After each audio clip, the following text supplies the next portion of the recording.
Data controls को design करना। अब सेकेंड पार्ट स्टार्ट होता है इसका। सो पहले पार्ट में हमने सीख लिया है मास्टर पेज और चाइल्ड पेजेस को इंक्लूड करना with map, with site map, with preview, वैसा ही मेन्यू भी जुड़ता है। अब सेकेंड पार्ट आता है इसका, details view, form view, grid view और लिस्ट व्यू पे हमें डेटा को डेटाबेस से रिट्रीव करके शो करना है विद विजार्ड कंट्रोल। और ये भी विजार्ड बेस्ड है, इसमें भी कुछ लिखने के लिए नहीं मिलेगा। सबसे पहले हम लोग जाएंगे डिटेल्स व्यू के साथ, मतलब स्टार्ट करते हैं ग्रिड व्यू के साथ। First we start with grid view option. So हमने पेज ओपन किया ग्रिड व्यू, हमने पेज ओपन किया ग्रिड व्यू। हेड सेक्शन पे कुछ काम नहीं करना है, डिजाइन पे लौटते हैं। अब व्यू करिए, यहाँ पर आप देख रहे हैं जैसे ही माउस को मैं मास्टर पेज से रिलेटेड किसी कंट्रोल की तरफ ले जा रहा हूँ, माउस रिस्ट्रिक्टेड वाला नजर आ रहा है, मतलब नॉन एडिटेबल जोन। क्लियर हुआ? ये चाइल्ड पेज का वो सेक्शन है जो नॉन एडिटेबल है क्योंकि ये मास्टर पेज का है, लेकिन जो इनर पार्ट है, ये बॉडी टैग आपको दिख रहा है, ये एडिटेबल है। क्लियर हुआ? क्योंकि ये चाइल्ड पेज का पार्ट है। अब इस पे आप ड्रैग करो, टूल बॉक्स से सिलेक्ट किया गया grid view. So tool box and grid view, double click on grid view, वो सीधे आपके चाइल्ड पेज पे लैंड कर जाएगा। डिलीट करता हूँ। यहाँ पे आप देख रहे हैं कर्सर ब्लिंक कर रहा है, और जैसे ही आप ग्रिड व्यू, डिटेल्स व्यू किसी पे भी डबल क्लिक कर दो, किसी भी कंट्रोल पे, तो वो कर्सर की पोजीशन पे डायरेक्टली ड्रॉप हो जाता है। सो ग्रिड व्यू को डबल क्लिक किया एंड ड्रैग। यह है इसका विजेट कंट्रोल, यह है इसका टास्क विजेट कंट्रोल। इसी में हमें डेटा सोर्स का चुनाव करना है कि कहाँ से आएगा डेटा, डेटा कहाँ से एक्सट्रैक्ट होगा। याद है आप सबको, हमने बनाया था web.configuration फाइल पे कनेक्शन स्ट्रिंग, उसमें हम यूज करते थे नेम, प्रोवाइडर नेम, बट उसका यूज कहीं नहीं किया था। हर पेज के हेड सेक्शन पे अलग से यूजिंग लिखते थे, यूजिंग system.data.sql क्लाइंट। उस पे लिखे गए प्रोवाइडर का आज तक कभी भी यूज नहीं हुआ क्योंकि उसका यूज करता है विजार्ड। अब जो डिजाइनिंग की जाएगी वो पड़ेगा कनेक्शन स्ट्रिंग से कि ये कौन सा सर्वर है, इसका प्रोवाइडर कौन है, इसके लिए एसक्यूएल कनेक्शन को रन करना है कि ओरेकल कनेक्शन को रन करना है या एमएस एक्सेस कनेक्शन को रन करना है। वो देखेगा प्रोवाइडर है system.data.sql क्लाइंट, और वो सीधे एसक्यूएल सर्वर के कनेक्टिविटी को एग्जीक्यूट करेगा। किस जगह की बात कर रहा हूं? वो है ये पार्ट, web.config का प्रोवाइडर नेम। इससे पहले कभी भी हमने system.data को प्रोवाइडर नेम का यूज नहीं किया है, हमने सिर्फ यूज किया है एडीओ और उसकी कनेक्शन स्ट्रिंग का। इस प्रोवाइडर को अब विजार्ड बेस्ड कनेक्टिविटी इस्तेमाल करेगा आज। चलिए, तो सबसे पहले इसका व्यू, तो ऑटो फॉर्मेट इस ग्रिड का व्यू डिसाइड करते हैं कि जो ग्रिड कैसा नजर आएगा ऑन स्क्रीन में। भी हमने ले लिया classic view, apply and okay. फिर इसका विड्थ डिसाइड किया कि इस ग्रिड का विड्थ कितना होगा। हमने कहा on an average width is 550 pixels. 550 pixels देने के बाद हमने इसके विजेट टास्क ऑप्शन से, जो एरो ग्रिड व्यू के साथ जुड़ता है, जो एरो ग्रिड व्यू के साथ इंक्लूड होता है, उसे सिलेक्ट किया गया choose data source, the most important part. हमने चूज डेटा सोर्स से सिलेक्ट किया, एक भी डेटा सोर्स नहीं है, एक भी डेटा सोर्स यहाँ पर अवेलेबल नहीं है। सो हम अब अगेन टूल बॉक्स पे जाएंगे और ड्रैग करेंगे SQL data source. SQL data source, server कौन है? एसक्यूएल सर्वर, तो डेटा सोर्स होगा एसक्यूएल डेटा सोर्स। सो हमने सिलेक्ट किया SQL data source, select and drag. So include हुआ SQL data source, SQL data source, और SQL data source पे गए कॉन्फ़िग डेटा सोर्स की तरफ। एसक्यूएल डेटा सोर्स की तरफ हमने अप्रोच किया कॉन्फ़िग डेटा सोर्स की तरफ, configure data source. Configure data source में आप सिलेक्ट करोगे कनेक्शन। इस टॉप लिस्ट पे देखें, so here we have ADO. ये कहाँ से आया है? ये कनेक्शन स्ट्रिंग से, web dot configuration file. Web dot configuration file का कनेक्शन स्ट्रिंग डायरेक्टली आपको अपीयर हुआ क्योंकि वहाँ पे प्रोवाइडर का नाम गिवन था, system dot data dot SQL client, और क्योंकि डेटा सोर्स इंक्लूड किया गया है एसक्यूएल डेटा सोर्स, तो इसी वजह से वो एडीओ का कनेक्शन डायरेक्टली अपीयर हो गया है। सिलेक्ट किया एंड नीचे है नेक्स्ट ऑप्शन, उसने अपने आप कनेक्शन स्ट्रिंग एक्सट्रैक्ट करेगा।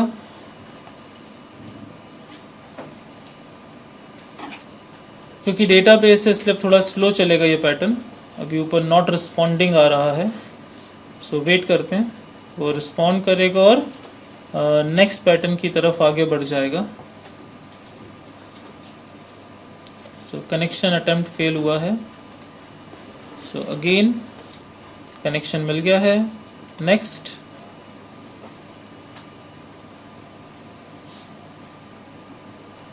चूज योर डेटा कनेक्शन के बाद अब नेक्स्ट आता है चूज योर डेटा ऑप्शन। अब ये फर्स्ट ऑप्शन ही बता रहा है ऊपर, जबकि designing of the next option आ चुकी है, थोड़ा स्लो चल रहा है अभी। यहाँ पर वो सारे टेबल्स के नाम बताएगा, सारे फील्ड्स के नाम बताएगा और आपसे आस्क करेगा कि आपको कौन कौन सी फील्ड्स के आउटपुट डिस्प्ले करने हैं, बट मोस्टली इतना स्लो कभी नहीं चलता है।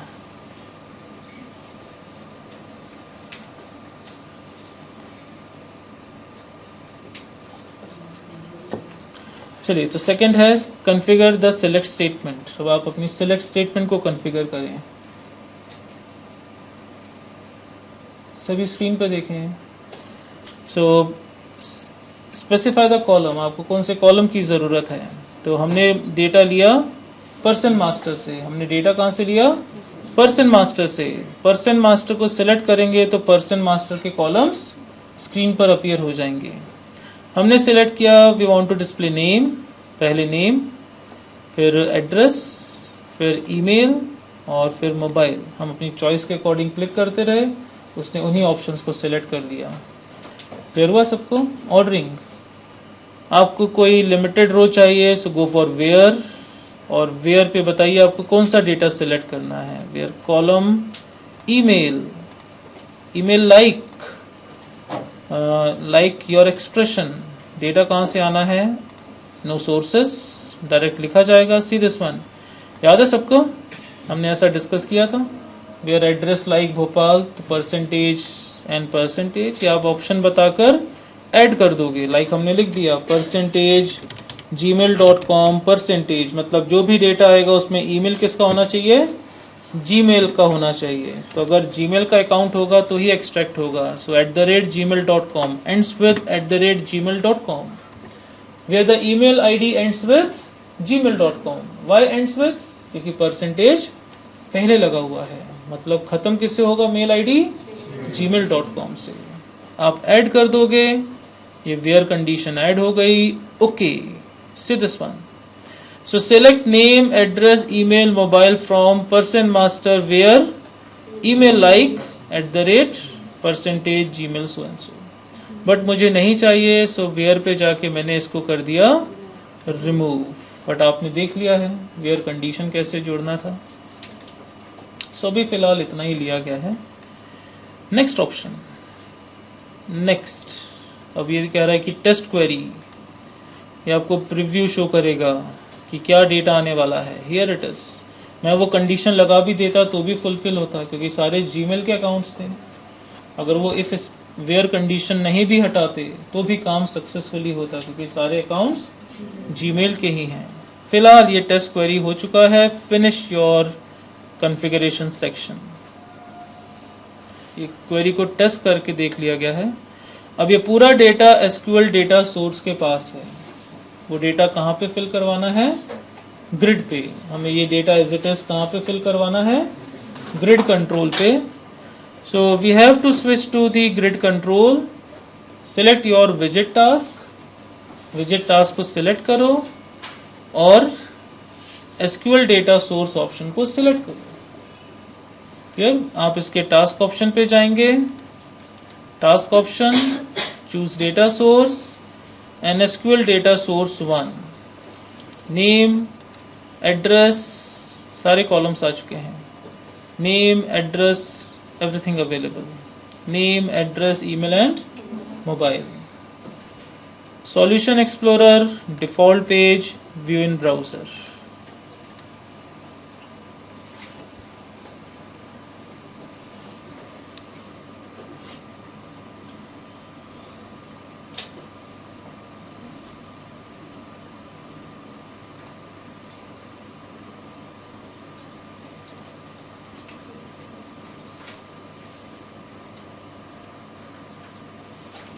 हमारे पास मास्टर पेज के साथ बना डिज़ाइन अपीयर हुआ और हमने स्विच किया ग्रिड व्यू ऑप्शन की तरफ और हमने सिलेक्ट किया grid view option and grid view screen पे सिलेक्ट करके लाएगा डेटाबेस से पूरे रिकॉर्ड्स।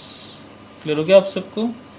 डेटाबेस को डेटाबेस से रिट्रीव करना विदाउट एनी कोडिंग, हमने कुछ भी कीबोर्ड से टाइप नहीं किया, सिर्फ वेयर कंडीशन थी जहाँ पर कुछ टाइप किया गया था, बट बाकी पूरा डेटा हमारे सिलेक्ट क्वेरी से ही ड्रैग होकर स्क्रीन तक आ चुका है। दैट्स वाई वी से ऑलवेज से कि विजुअल स्टूडियो जो प्रोवाइड करवाता है वो प्रोवाइड करवाता है random access development tool, random development tool. आप डिज़ाइनिंग काफ़ी फास्ट इम्प्लीमेंट कर सकते हैं।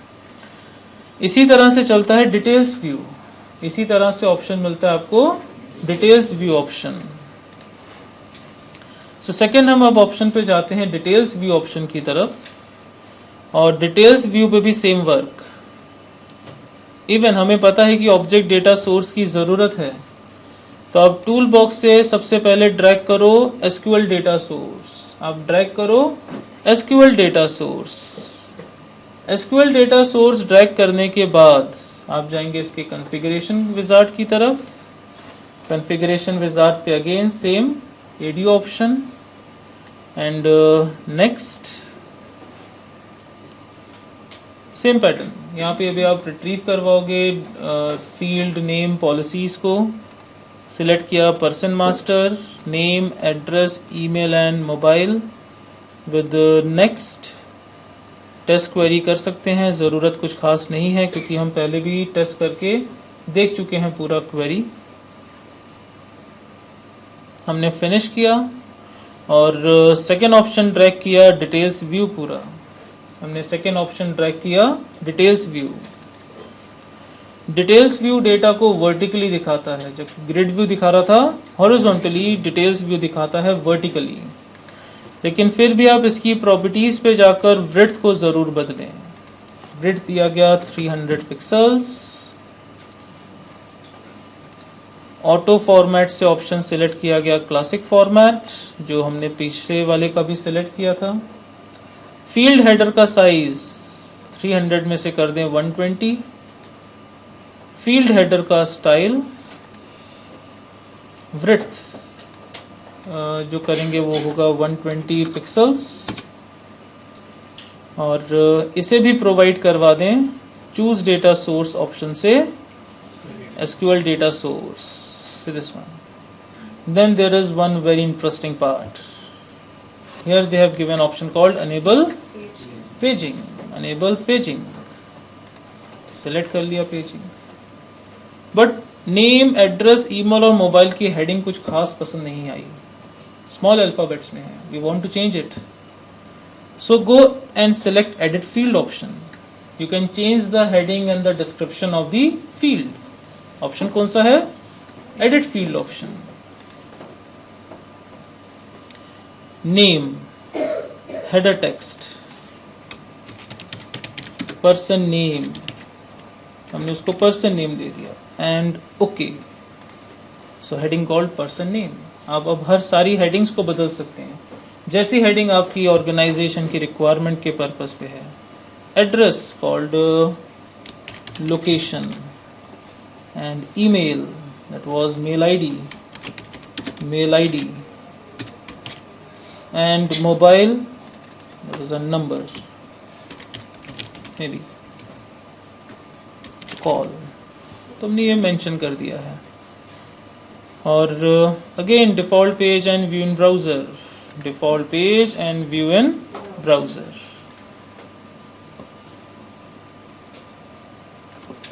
तो इस तरह से वर्क परफॉर्म होता है डिटेल्स व्यू ग्रिड व्यू पे, पूरा विजार्ड बेस्ड है।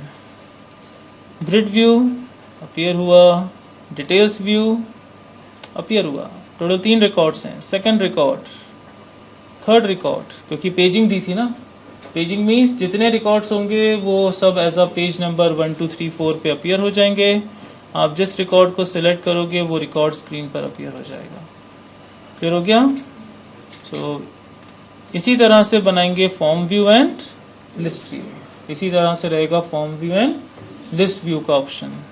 चलिए आप लोग बुक से एसक्यूएल डेटा सोर्स के बारे में एक बार पढ़ लें, क्योंकि हमने ऑब्जेक्ट डेटा सोर्स पढ़ा था, बट एसक्यूएल डेटा सोर्स के बारे में हमने कोई भी रीडिंग नहीं ली थी।